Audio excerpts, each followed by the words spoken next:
What's up, guys? Codey Eatherton here with Rapid Response Roofing Podcast. And we can talk about maybe some fun things that I think are pretty universal when it comes to folks getting into the roofing industry.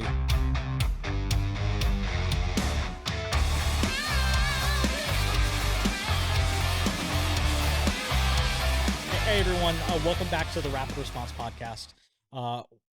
Today we're going to talk a little bit about ice damming and insufficient installation, and we're coming out of a really hard winter, a really wet winter that had a lot of snow and a lot of ice, and a lot of people are left with a good deal of damage, and they're not really sure what to do about it.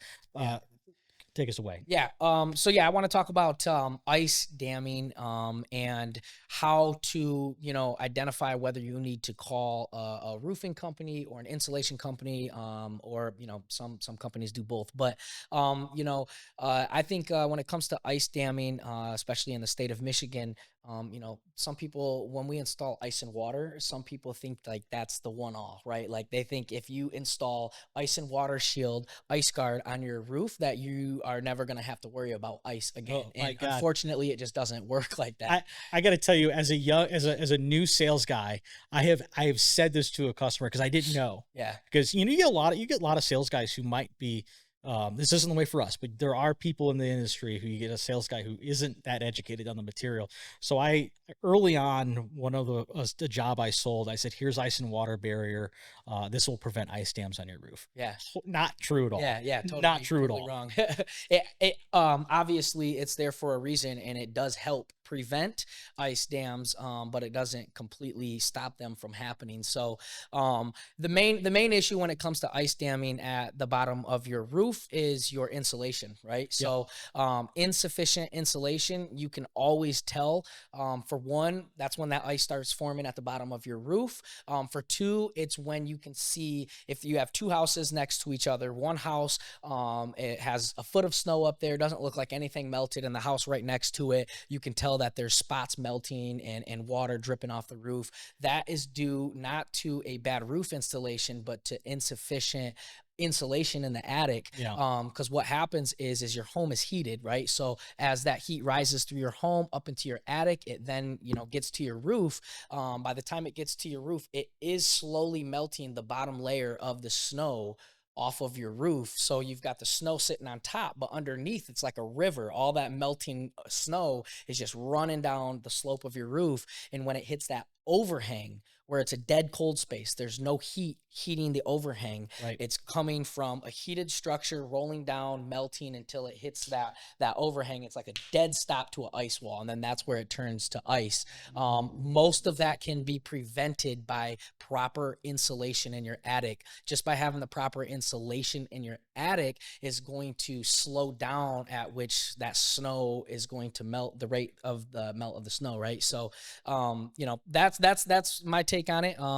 Proper insulation is always going to affect, whether or not you have severe ice dams or not. So, and don't get up there and put a bucket of salt on your roof. You will absolutely ruin your shingles, ruin your warranties that come with it. Don't get up there with a snow shovel and start digging at the ice and start chipping the ice away, because I can tell you that that's going to void your roofing warranty, and it's going to mess your shingles up.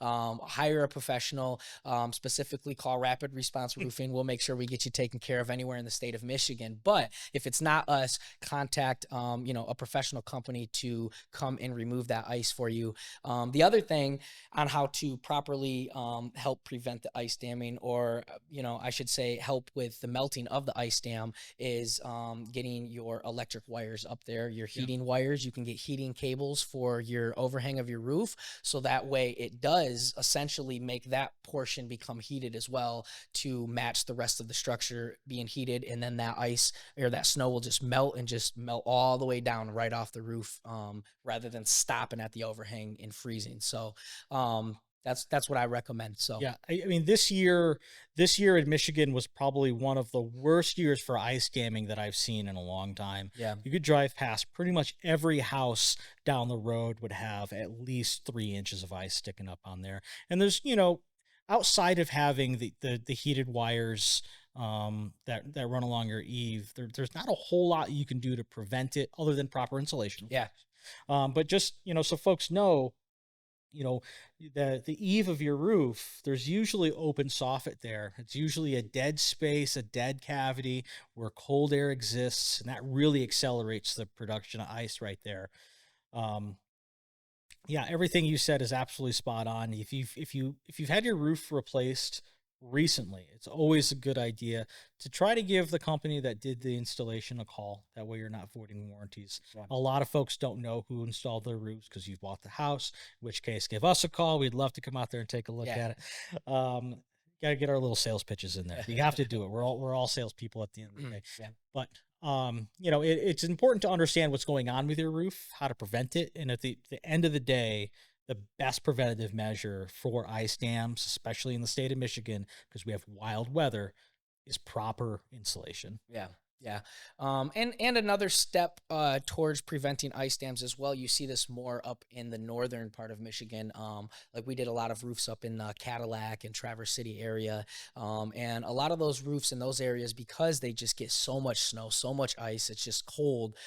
They get a real long cold season up there. You'll also see folks putting metal up there first, basically enough metal to cover their eave edge. So Yes. they'll run their shingles, all the way down to the bottom of the roof line to the eave edge. And then what they'll do is they'll put could be like aluminum, coil metal, aluminum preferably, because it's not going to corrode up there. They'll put, however big their overhang is, they'll maybe go a few inches past that. So that way that also helps prevent that ice from forming.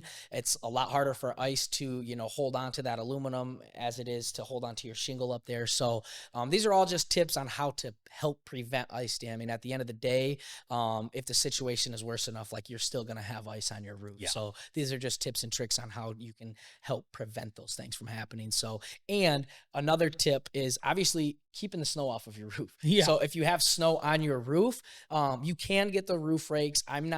I'm not the biggest fan of a roof rake because you can scrape your shingles and ruin your shingles that way.